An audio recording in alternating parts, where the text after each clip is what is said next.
কে? রাধা কে? ছেলে না মেয়ে? রাধা কে গো বলেন? রাধা মানে কে? মন দিয়ে শোনো, রাধা ছেলেও না মেয়েও না, রাধা তত্ত্ব জানো।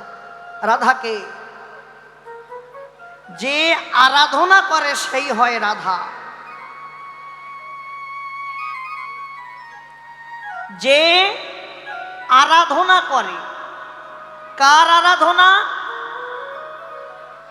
রতির আরাধনা। রতি, রতিটাকে ধরে থাকতে হবে, রতিটাকে ধরে রাখতে হবে। আমরা কিন্তু কেউ রতি ধরে রাখতে পারলাম না। যখনই দেহের কামের প্রভাব জাগে, রতি কি আর থাকে? রতি ক্ষয় হয়ে যায়। তাহলে ভজন যদি করতে হয়, রাধা ভাবে ভজন করো। তাহলে রাধাকে যে আরাধনা করে সেই হয় রাধা। ঊর্ধ্ব হতে নিম্নগামী তারে বলি ধারা, আর নিম্ন হতে ঊর্ধ্বগামী তারে বলি রাধা।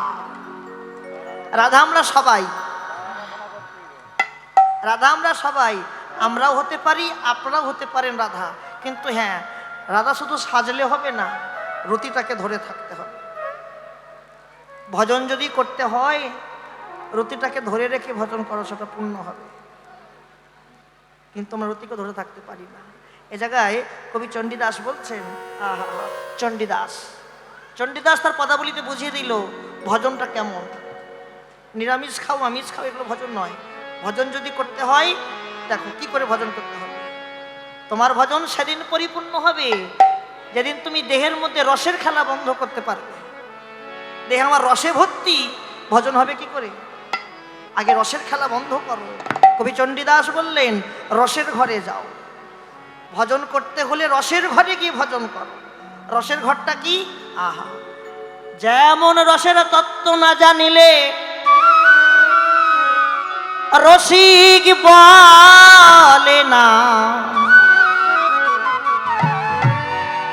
রসের তত্ত্ব না জানলে রসিক বলে না। দেহের মধ্যে রসের ভাণ্ড আছে, সন্ধান করলে না।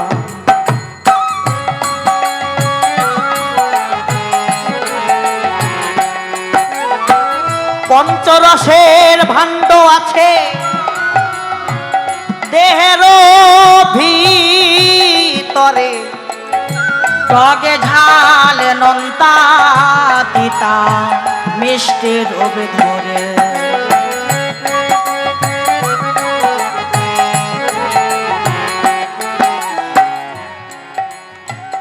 এই সব তত্ত্ব কথা, এগুলো তত্ত্ব কথা, ভজনের কথা। এগুলো কি কথা? ভজন নয়, ভজন। এই সব তত্ত্ব কথা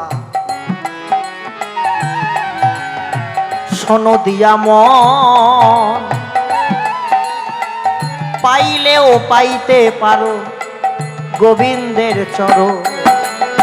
উলুধ্বনি।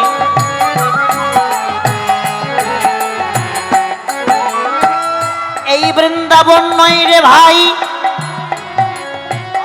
আর এক বৃন্দাবন আছে। এই বৃন্দাবন নিয়ে যাবে সেই বৃন্দাবনের কাছে।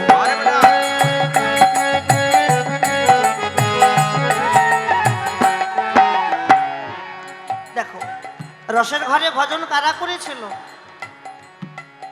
রসের ঘরে ভজন, রসটাকে ধরে রেখে ভজন কারা করেছিল? রসের ঘরে গিয়েছিল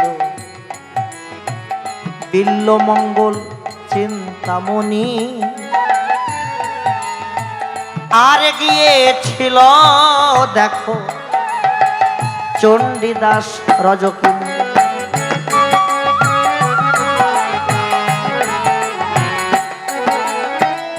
দেহের মাঝে কৃষ্ণই আছে, যেতে হয় না মন্দির কোথায় থাকে? দেহের মধ্যে। তাহলে দেহটা কি? দেহটা একটা ঘর। দেহটা ঘর। ঘর ঘর ছাড়া কি কৃষ্ণ থাকে? তার আরো প্রমাণ দেখে নেন, বুঝে নেন। ঘর ছাড়া কৃষ্ণ থাকে না। প্রমাণ, দেবর্ষি নারদ একদিন ভগবানকে বললেন, প্রভু তোমার তো অনেক গোপী। দেবর্ষি বলছে গোবিন্দকে, তোমার তো গোপীর শেষ নাই, 1600 গোপী কি, কিন্তু আমার তো একটাও গোপী নাই। ও প্রভু, আমায় কটা গোপী দেবে? আমি একটু মনসুখে সংসার বাঁধবো। ভগবান মনে মনে ভাবছে, দেবর্ষি তোমার এত বয়স হয়ে গেল, এই বয়সে তোমার এখনো গোপী চাই? আচ্ছা বেশ, আজকে তোমার গোপী জম্বের মতো ঘোষাবো পাওয়া। শোনো ও দেবর্ষি, যখন মধ্য রজনী আসবে, ওই মধ্য রজনীতে তুমি গোপীদের ঘরে ঘরে প্রবেশ করবে। গোপীদের ঘরে ঘরে গিয়ে দেখবে যে গোপীর ঘরে আমি থাকবো সেই গোপী আমার, আর যে গোপীর ঘরে আমি থাকবো না সেই গোপী হবে তোমার।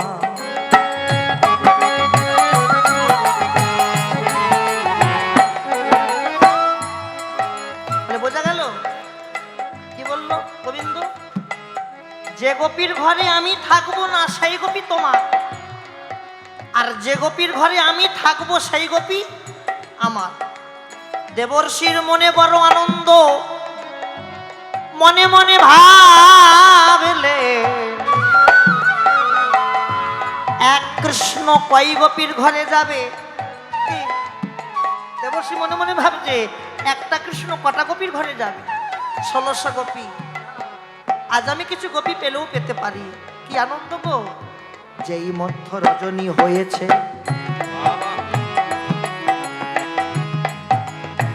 প্রথম গোপীর ঘরে পা দিয়েছে। প্রথম গোপীর ঘরে যাওয়া মাত্র দেখলো ভগবান সেখানে গোপীকে নিয়ে শয়ন করে আছে। দ্বিতীয় গোপীর ঘরে গেলেন, দেখলেন সেখানেও কৃষ্ণ আছে। তৃতীয় গোপীর ঘরে সেখানেও কৃষ্ণ আছে। এইভাবে প্রত্যেকটা গোপীর ঘরে পা দিতে দিতে দিতে দিতে দেখলেন সকাল হয়ে গেল, আর প্রত্যেকটা গোপীর ঘরেই কৃষ্ণ আছে। দেবর্ষি বললেন, ওহে কৃষ্ণ, তুমি কি সবার ঘরে আছো? কৃষ্ণ বলিলেন, দেবর্ষি তুমি কি জানো না, ঘরে ছাড়া কি কৃষ্ণ কোথাও বিরাজ করে?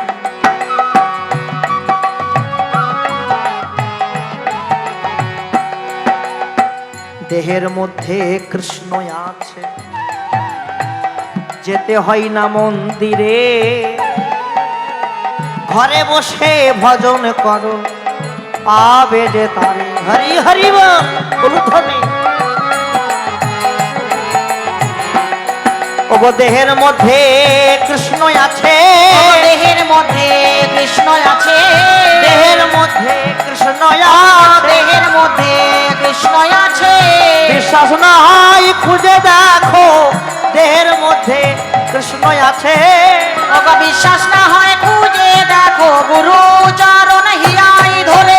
বিশ্বাস না হয় খুঁজে দেখো, গুরুর চরণ হিয়ায় ধরে। ওগো বিশ্বাস না হয় খুঁজে দেখো, দেহের মধ্যে কৃষ্ণ আছে।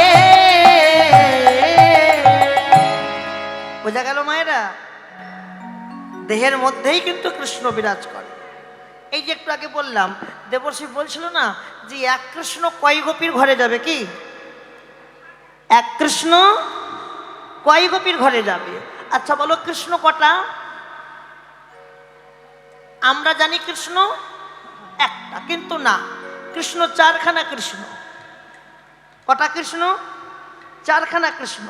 চারটে কৃষ্ণকে কে দেখে নেন। প্রথম কৃষ্ণ হচ্ছে যে কৃষ্ণ গোলক বিহারী কৃষ্ণ, যিনি গোলকে বসে বসে লীলা দর্শন করছেন, ওটা একটা কৃষ্ণ। আর দ্বিতীয় কৃষ্ণ যে কৃষ্ণ গোলক বৃন্দাবন থেকে নেবে ভূবৃন্দাবনে মথুরায় গিয়ে দেবকীর গর্ভে জন্ম নিয়েছে, সেটা একটা কৃষ্ণ।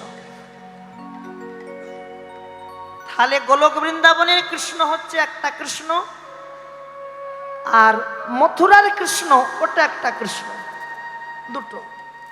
আর তৃতীয় কৃষ্ণ যে কৃষ্ণ মথুরা থেকে পিতার মাথায় করে চলে গেলেন নন্দালয়ে বৃন্দাবনে, ওটা একটা কৃষ্ণ। বৃন্দাবনে সখাদেরকে নিয়ে খেলা খেলতো না, ওটা একটা কৃষ্ণ। আর চতুর্থ কৃষ্ণ যে কৃষ্ণ বৃন্দাবনকে কাঁদিয়ে দ্বারকার মহারাজ হয়েছিল, কি সেটা একটা কৃষ্ণ। এই হচ্ছে চারখানা কৃষ্ণ, চতুর্কৃষ্ণ। শ্রীকৃষ্ণের নাই কোনো গোসরণ লীলা, রাধারানীর নাই কোনো বিরহের জ্বালা। তাহলে এই হচ্ছে রাধা তত্ত্ব। রাধা কারা? রাধাকে যে আরাধনা করে সেই হয় রাধা। রাধার বাবারা হলো তিন ভাই, বিষভানু, চন্দ্রভানু, সুভানু।